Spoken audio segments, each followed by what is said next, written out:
Greetings, Minecrafters, and welcome to another Minecraft discussion. Today, my name is Kimberly Quinn, and I'm thrilled to be here with you today in the woods doing these videos because I'm telling you, it fills me up and over the top, and it kind of gels along with, my reason for being on this earth. We talked about that yesterday, which we all have. We've all got a purpose, all 8 billion of us, that belongs solely to you, and that is to help people see their value, no matter what it is I'm doing.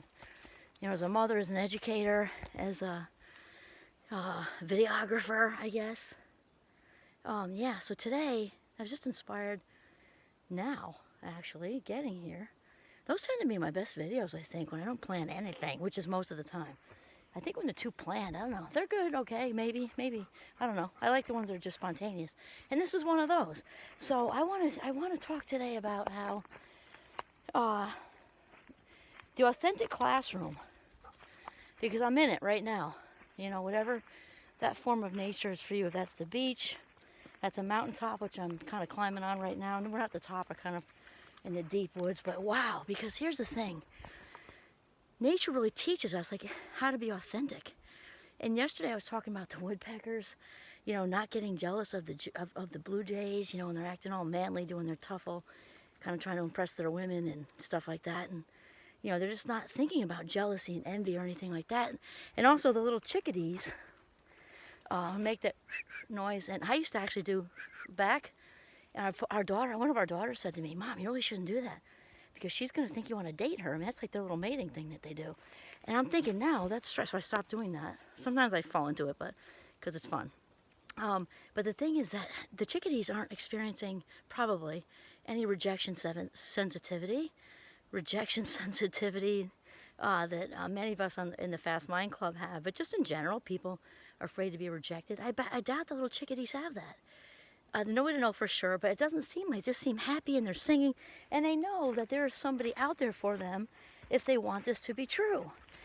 And then I was just walking past the beaver pond. There's a lot of beaver ponds up here, but the one where this one beaver family loves to let Giovanni know that that's their turf, even if it's in the daytime, and they just whack, let him know, like, you know, boundary. And so the beavers are really good at boundaries, and we talked about that. The best boundary setters, in general, Brené Brown talks about this, are those who value themselves, because think about it. You can't see, in order to set a boundary, you've got to care enough about yourself and love yourself and value yourself enough to kind of monitor, filter what is getting in your bubble, or what you can take on, or whatever the situation is.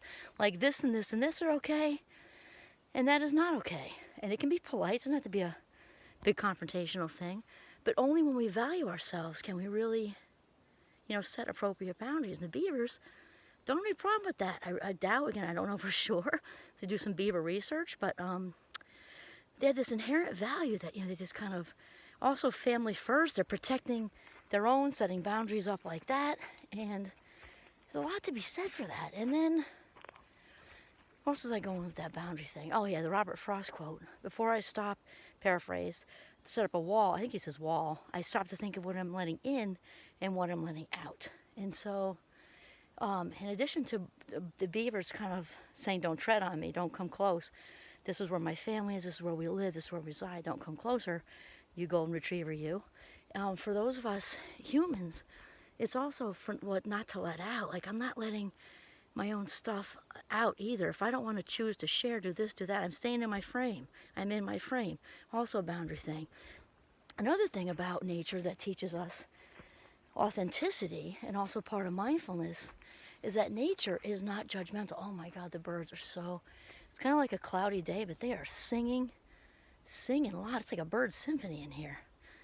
That's, I guess, another lesson, because it's a kind of a cloudy, it's a little moist day, and they don't care. They're just singing happy, happy sunshine thoughts all over the place.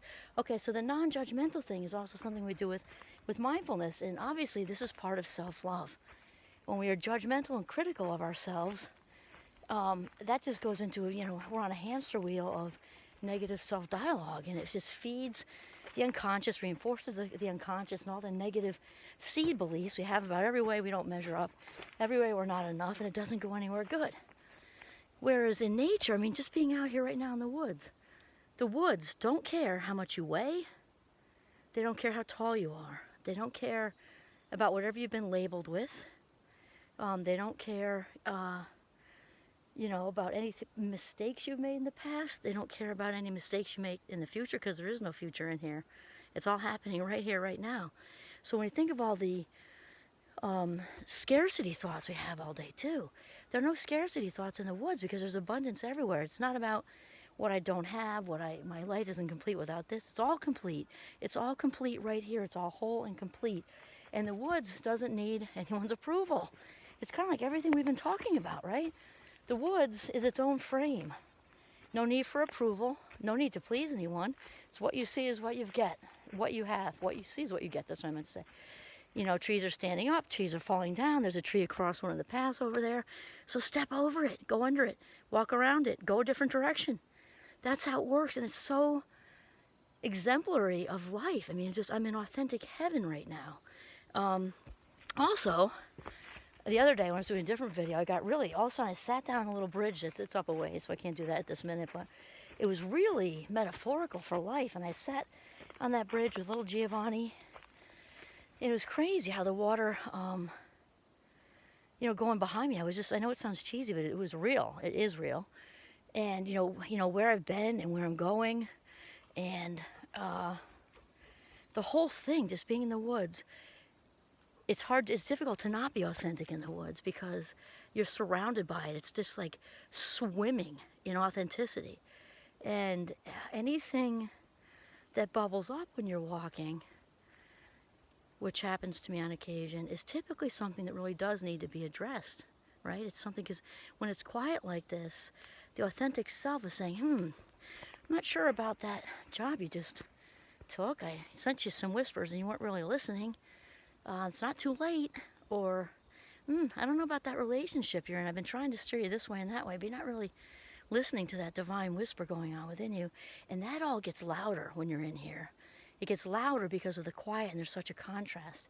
In the woods, it's ironic, because right now, it feels wonderfully loud with noise from birds. Oh, there goes another woodpecker. I love them.